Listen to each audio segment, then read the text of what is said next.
Hi friends, ఎలా ఉన్నారు? అందరూ బాగున్నారా? ఈరోజు ఇంకొక టిప్తో మేము అందరి ముందుకు వచ్చేస్తున్నాను. చాలామందికి వర్క్ అనో పర్సనల్ లైఫ్ ఎలా బ్యాలెన్స్ చేయాలో తెలియక చాలా తికమక పడిపోతూ ఉంటారనమాట. అలాంటి వాళ్ళ కోసమే ఈరోజు ఈ టిప్.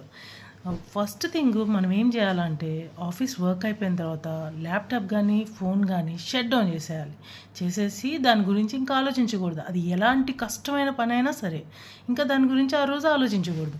ఇంకొకటి ఏం చేయాలంటే, రోజులో ఒక 30 నిమిషాలైనా సరే మీకోసం కేటాయించాలి.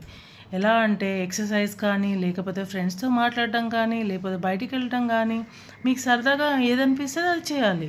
ఇంకొకటి, వారంలో ఒక్కసారైనా సరే మీకు నచ్చిన activity like dance, art, drawing, ఇలాంటివి ఏదైనా సరే ఒక యాక్టివిటీ పెట్టుకొని దానికి వెళ్ళాలన్నమాట.